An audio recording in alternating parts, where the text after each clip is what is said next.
우리는 지난주까지 세계관이 어떤 것인가, 또한 하나님께서 우리에게 주시는 기독교의 세계관은 무엇인가, 우리가 그리스도인으로서 세상을 바라보는 눈은 무엇인가라는 것에 관한 이야기를 함께 나누었었습니다. 그래서 하나님의 세계관을 세 단계로 나누어서 이야기를 했었지요. 하나님의 세계관은 세상을 창조하셨고, 그리고 창조하신 하나님께서는 그 창조가 인간의 죄로 인해서 문제가 생겼다라는 것을 아셨고, 그리고 죄로 인해서 결국에 무너져갈 수밖에 없었던 세상을 후속시키시는, 구원시키시고 회복시키시는 길로 걸어가는 것, 이것이 하나님께서 우리의 삶에 주시는 하나님의 구원의 방향이다라고 이야기하는 요구. 그리고 이것들은 예수 그리스도에게서부터 시작을 했고, 그리고 예수 그리스도에게서부터 시작했던 이 하나님의 회복은 지금까지 이어져 오고 있는데, 그건 어떤 식으로 이어져 오고 있나 하면, 예수님께서 이 땅을 돌아가시고 난 이후에 예수님의 사역은 교회에게 맡겼습니다. 라고 이야기를 했습니다. 그렇기 때문에 교회는 그냥 이 세상에서 사람들이 모여있는 그런 모임이 아니고, 그냥 그 안에서 지지고 볶으면 되는 그러한 삶이 아니고, 하나님께서, 예수님께서 우리에게 주시는 그 주님의 사명을 이 땅에서 지속적으로 이루기 위해서 하나님께서 우리에게 허락하신 하나님의 도구다. 그리고 하나님께서 우리에게 그 도구로 허락하시기 위해서 우리에게 먼저 경험하게 해주셨다. 라고 이야기를 했었었죠. 교회가 하나님을 먼저 경험했다, 하나님의 나라를 먼저 경험했다라는 것은 그 먼저 경험한 것으로 우리가 그리스도의 하나님의 나라가, 예수 그리스도의 은혜가 무엇인지를 이 땅에 선포하기 위해서다.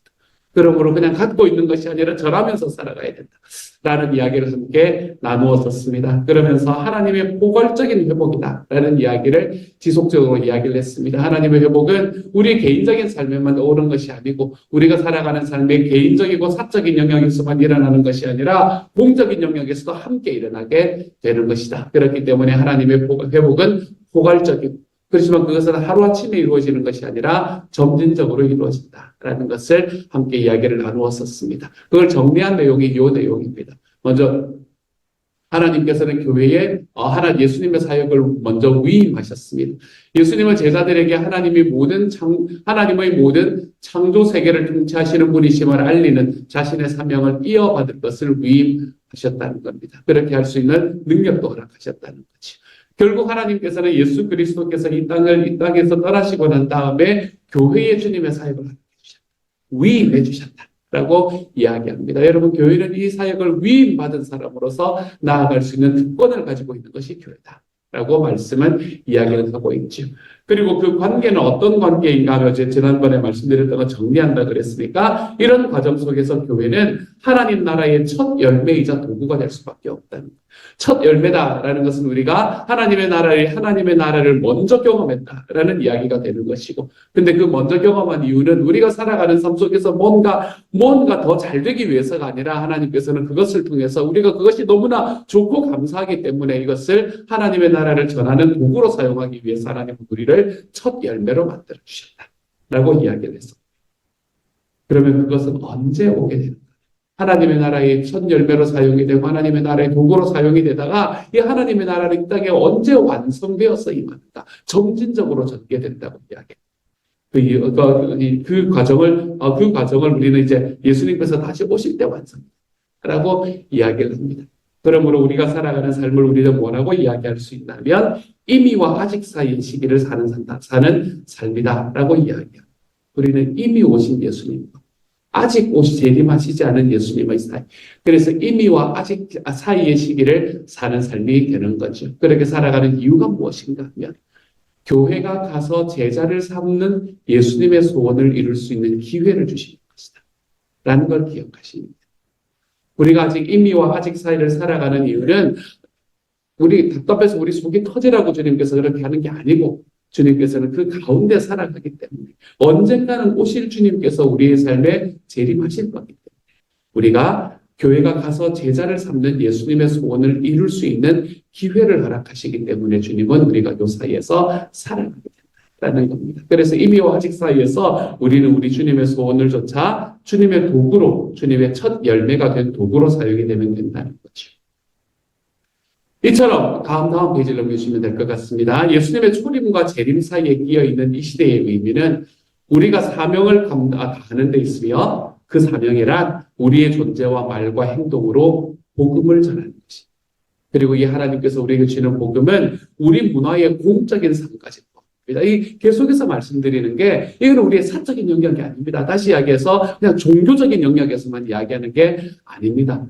하나님의 나라의 복음은 교회에서만 이야기가 되는 게 아니라 하나님의 나라의 복음은 정치에서도 이야기가 돼요. 하나님의 나라의 복음은 문화에서도 이야기가 되어요. 하나님 나라의 복음은 우리가 살아가는 우리의 세상 속에서도 이야기가 되어야 합니다. 그래서 우리는 하나님께서 원래 만드셨던 그 하나님의 아름다운 창조의 모습을 이 땅에서 회복시켜 나가는 도구로 사용해야 되는 것이다 라는 겁니다. 그래서 우리의 존재와 말과 행동으로 복음을 전하는 것이 사명인데 그것은 우리 문화의 공적인 삶까지 포함하고 있다는 겁니다. 그래서 하나님께서 창조 세계에 존재하는 모든 부분이 회복되고 있다. 이게 하나님의 복음의 기쁜 소식이거든요. 하나님의 모든 것을 회복시키시고 있다. 하나님은 모든 것을 회복시키실 것이다. 이것이 하나님께서 우리에게 주시는 복음의 기쁜 소식이란 말이에요. 이것을 보여주는 것이 교회의 사명이다. 그러면 우리 요거는 토요일 날 했었지만 그러면 이 이야기에서 이 내러티브에서 이 큰 이야기 속에서 과연 우리가 해야 되는 역할은 무엇인가? 성경 이야기에서 성경이 우리에게 이야기하는 이 세계관 속에서 우리가 해야 할 역할은 무엇인가 하면 하나님이 지금 창조 세계를 회복하고 계시다는 기쁜 소식을 구현하는 것이다. 이 땅에서 보여주어야 한다. 여러분, 하나님의 교회를 바라보면 하나님이 누구신지가 보여야 됩니다. 하나님의 교회를 바라보면 예수님이 누구신지가 보여야 됩니다. 하나님의 교회를 바라보면 하나님 나라는 어떤 모습으로 살아가는가 이게 보여야 돼요. 그게 구현하는 거예요. 그래서 성경 이야기에서 우리가 해야 될 일은 지금 창조 세계를 회복하고 계시다는 이 하나님의 기쁜 소식을 구현하는 게 중요해요. 창조 세계, 모든 창조 세계를 회복하고 계시다는 기쁜 소식을 구현하는 것이 교회가 감당해야 될 사명이라면서 우리는 내 주변에 있는 한 사람, 이거 용서하는 거 안 돼. 우리는 나와 함께 있는 한 사람, 이 사람에 대해서 우리들의 마음이 그간 마음으로 이 교제의 마음으로 하나님의 사랑의 교제의 마음으로 나아가는 것조차 안 되는 거라면 여러분 우리가 하나님의 나라를 구현하고 있는가라는 걸 다시 한번 돌아볼 줄 알아야 된다는 거죠. 그런데 이러한 증언은 늘 상황과 맞물리게 되어 있습니다. 즉 그것은 하나님이 우리를 주신 때와 장소에 따라 구체적인 문화적 정황 속에서 빚어지고 형성된다는 거죠. 성경 이야기에서 우리가 살아가는 이 기쁜 소식을 구현하는 하나님의 복음을 구현하는 이 일은 늘 문화적 상황 속에서 일어나게 되는 겁니다. 다시 말씀을 드리지만 예수님께서는 제자들을 전도하러 보내시면서 나도 너희를 세상에 보낸다라고 이야기한다. 주님께서는 우리를 세상에 보냈습니다. 그러므로 우리는 늘 이 세상의 문화와 단절되어서 살아갈 수가 없는 존재가 되는 겁니다. 우리는 결코 단절되어서 살아갈 수가 없습니다. 그렇기 때문에 우리가 살아가는 삶 속에서 우리의 사명을 감당하려 하면은 반드시 이 구체적인 문화적 정황 속에서 빚어지고 형성된다는 게 중요합니다. 이 문화적 정황마다 고유의 기회들과 위험들이 뒤따르는 법이므로 이 일에 충실하니까 우리가 저에 있는 문화적 정황을 알아야 된다. 지금 내가 어디에서 살고 있다는 걸 알아야 된다. 말씀만으로는 우리가 지금 현재의 상황 속에서 이 공적인 상황 속에서 하나님의 세계관, 예수님의 세계관, 성경의 세계관을 이 땅에 구현하는 게 말씀만 알아가지고는 힘들다는 거예요. 그 말씀이 이 세상에서 어떻게 적용될 수 있을까? 이것을 이야기할 수 있어요.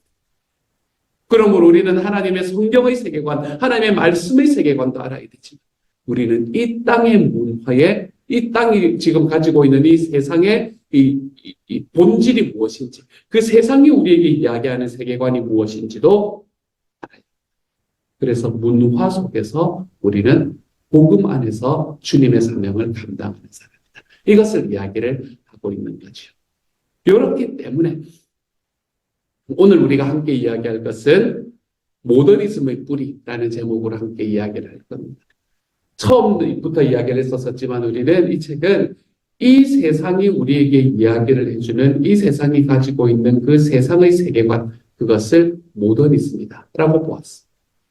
모더니즘이다라고 보았어요. 그래서 그 모더니즘의 뿌리가 무엇인가라는 것을 오늘은 함께 이야기를 하게 될 겁니다.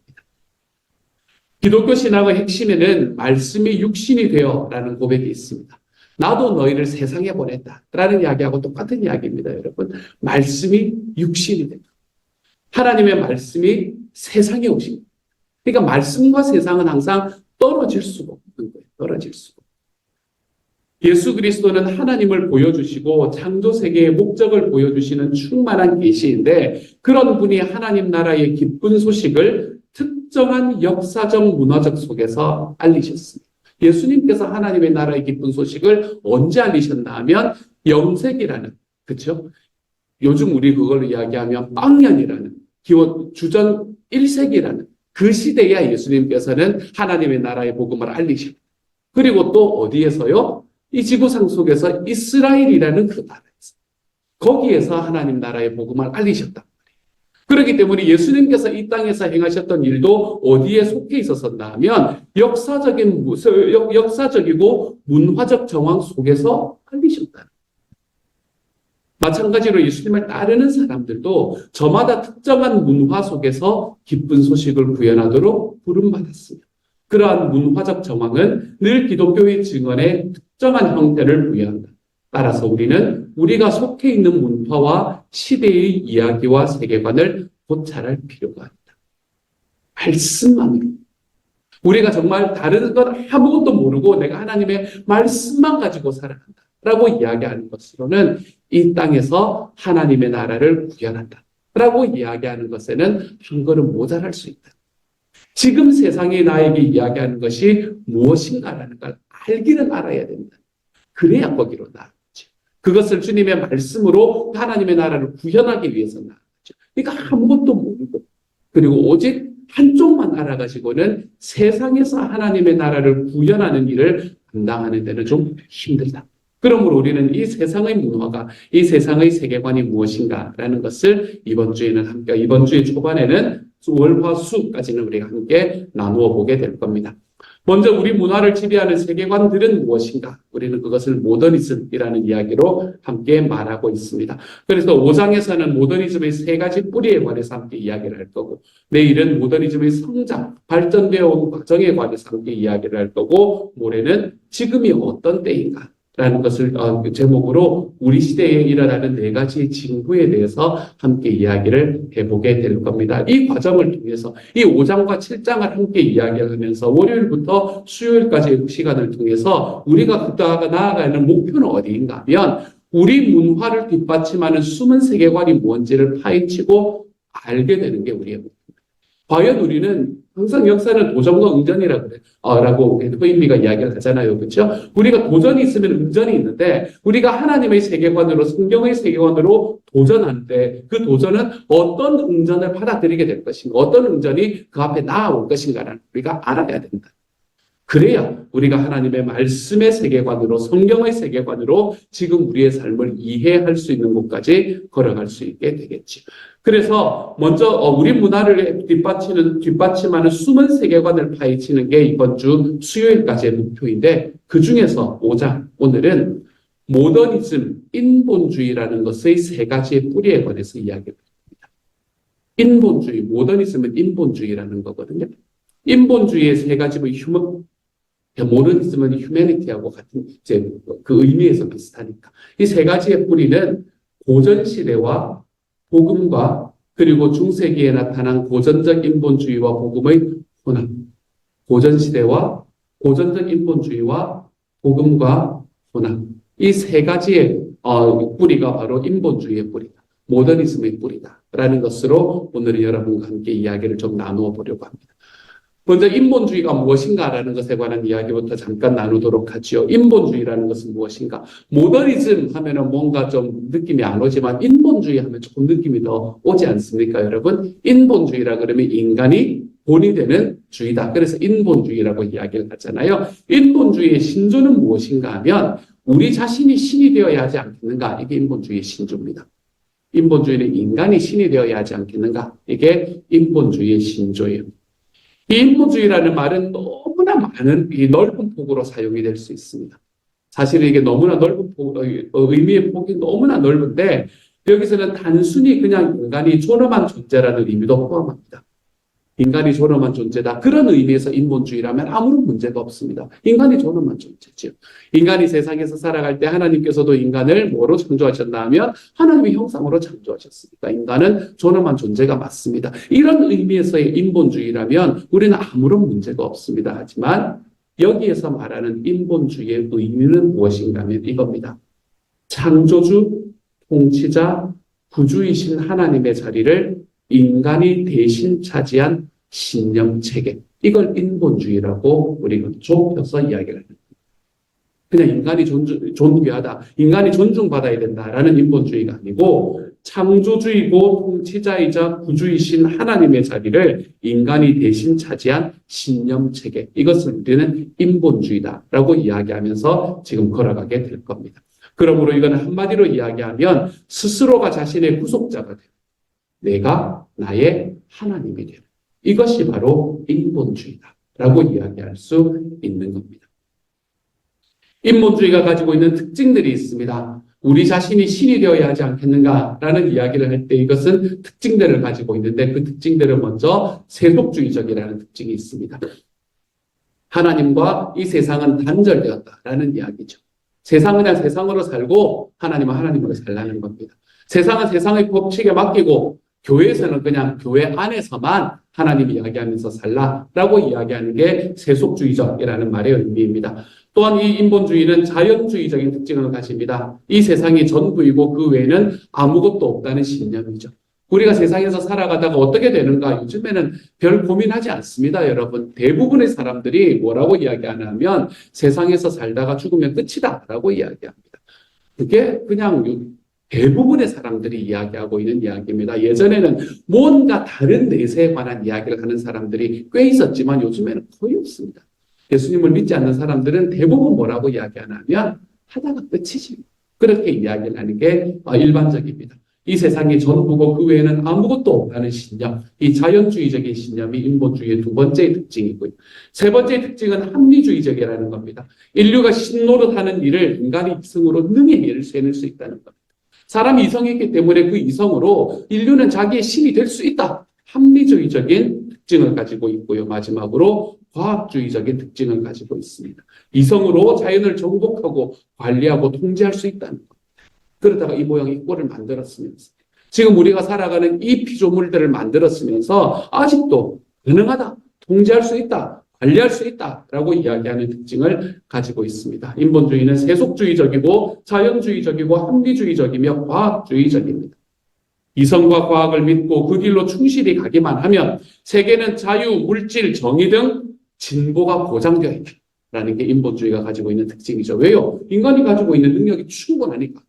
인간은 자기의 신이 되어서 인간은 이 세상을 하나님 주신 세상이라고도 이야기하지 않는 자기에게 우리에게 지금 내가 지금 향유하고 있는 이 세상을 운행할 수 있는 충분한 지혜와 능력을 가지고 있으니까 인류가 진보하는 것, 자유가 물질과 정의가 진보하는 것은 보장된 일이라고 믿는 겁니다. 이런 세계관은 그러므로 너무나 당연하게 그리스도의 포괄적인 권위를 증언하는 기독교적인 세계관은 여러모로 대척되지요. 세상은 창조되었다. 아니다. 세상은 여기에 있는 거다. 우리는 하나님께서 우리 이 창조하신 세상을 관리하는 존재다. 아니다. 이 세상은 우리가 마음대로 할 수 있도록 주어졌다. 우리는 우리의 힘으로 이 세상을 어떻게 할 수 있는 능력이 없다. 아니다. 우리는 우리가 가지고 있는 지혜로, 우리가 가지고 있는 이성으로 이 세상을 유토피아로 만들 수 있는 능력이 있다. 너무나 다른 이야기입니다. 그렇기 때문에 그리스도의 포괄적인 권위를 증언하는 기독교적인 세계관은 여러모로 대척점에 서 있다는 걸 볼 수 있게 되죠. 모더니즘의 세 가지 뿌리에 대해서 교재는 굉장히, 우리 책은 굉장히 자세하게 이야기를 했는데, 자세하게 말하면 머리가 터질 것 같았어요. 그래서 굉장히 간단하게 이야기를 했어요. 모더니즘의 세 가지 뿌리는 고전시대와 복음과 혼합, 이 세 가지를 이야기를 한다 그랬잖아요. 그렇죠? 먼저 고전시대의 첫 번째 뿌리는, 서구 세계관의 첫 번째 뿌리는 그리스와 로마의 사상입니다. 그리스와 로마의 사상이 첫 번째 뿌리가 되어 있습니다. 세상을 가장 잘 이해하는 길은 신화나 종교가 아니라 세밀한 관찰과 이성만으로 세상의 합리적인 질서를 알아내고 설명하는 것이라고 믿습니다. 이게 그리스 철학이 가지고 있는 특징이었습니다. 이성과 그리고 관찰만으로 세상의 합리적 질서를 알아낼 수 있다, 설명할 수 있다라고 믿었던 겁니다. 이것은 처음에는 이론과 사상의 형태를 띱니다. 하지만 이 세계관은 아리스토텔레스 이후에 약 500년을 지나서 소위 말하는 신플라톤주의라는 걸 창시하면서 이것은 종교적인 형태로 바뀌게 됩니다. 그래서 첫 번째 뿌리인 이 그리스와 로마의 사상은 그냥 사상으로 끝나는 것이 아니라 신플라톤주의가 뭔지는 이해하려고 하지 마십시오.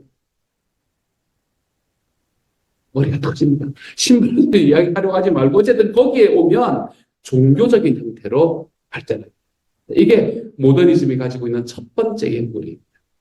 두 번째 뿌리는 아이러니컬하게도 복음입니다.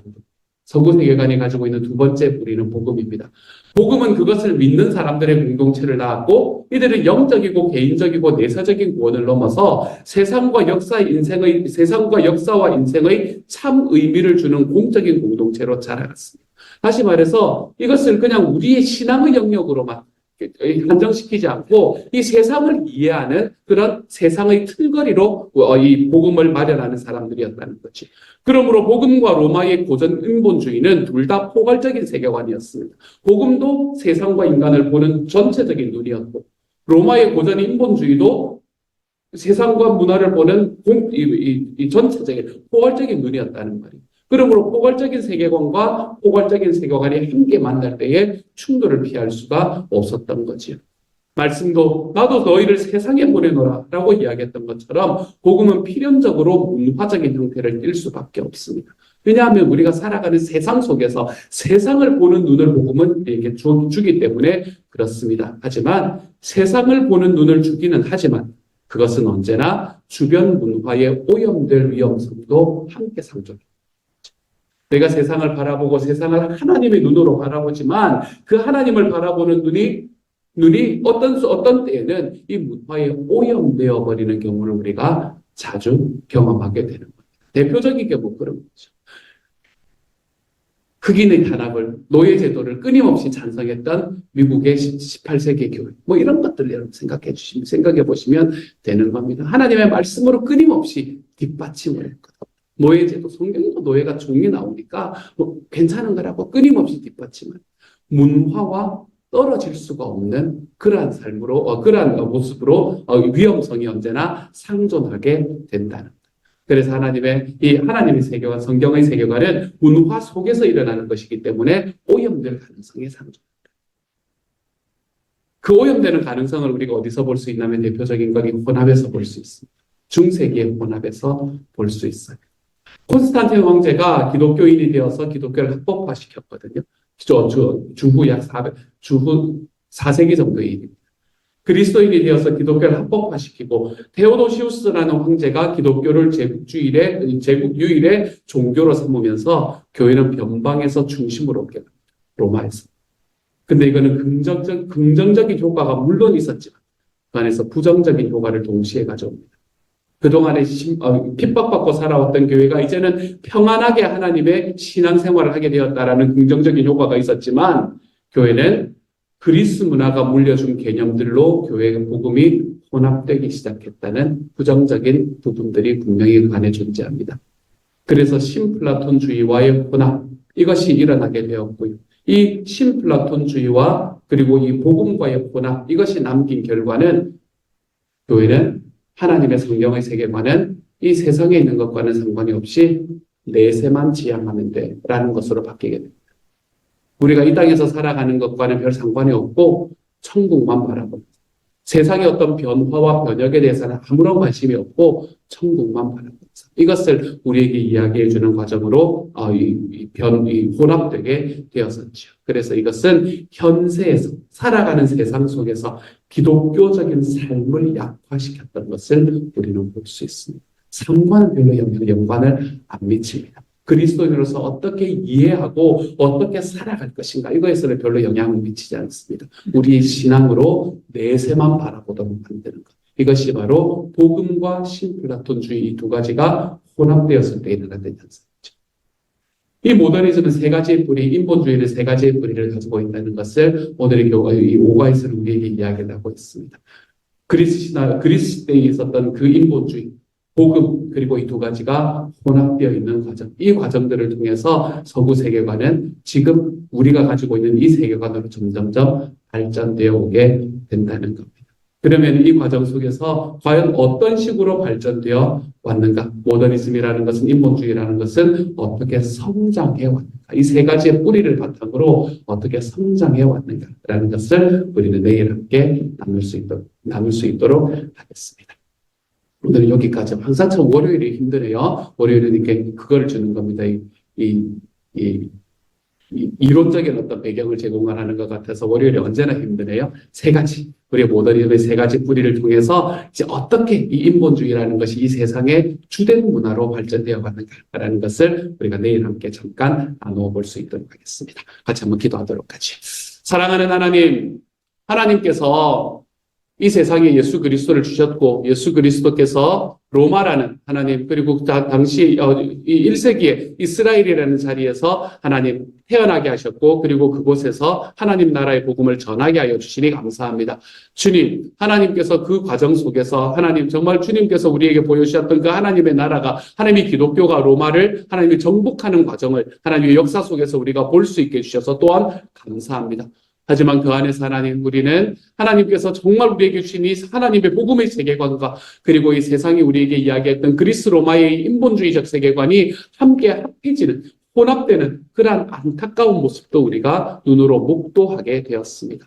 사랑하는 주여, 우리가 어떻게 혼합이 되었는지, 이것이 과연 우리가 믿고 있는 신앙이라는 것이, 복음의 세계관이라는 것이 과연 혼합되지 않은 복음의 세계관이라는 것이 어떤 것인지 하나님, 우리가 눈여겨 바라볼 수 있도록 주여 도와주셔서 주님이여, 주님께서 우리가 이 땅에서 살아가는 과정 속에서 하나님 나라의 세계관으로 이 세상을 바라보고, 그래서 이 세상 속에서 하나님이 우리에게 말씀하시고 예수님이 이루려고 소망하셨던 하나님, 그 하나님의 나라, 주님이여, 우리를 통해서 이 땅에 이루어지는데 부족함이 없는 하나님의 사람들이 다 될 수 있도록 아버지여 도와주옵소서. 오늘 하루 살아갈 때 하나님, 날씨가 많이 춥습니다. 우리 식구들 지켜주셔서 하나님이여, 정말 건강 주님 끝까지 붙잡아 주시고 하나님 앞에서 더욱더 담대하게 오늘 하루를 주님이 하나님께서 주시는 지혜를 좇아 오늘 하루를 살아가는데 부족함이 없도록 주여 도와주옵소서. 모든 말씀 우리 주님 예수님 이름으로 기도드립니다. 아멘.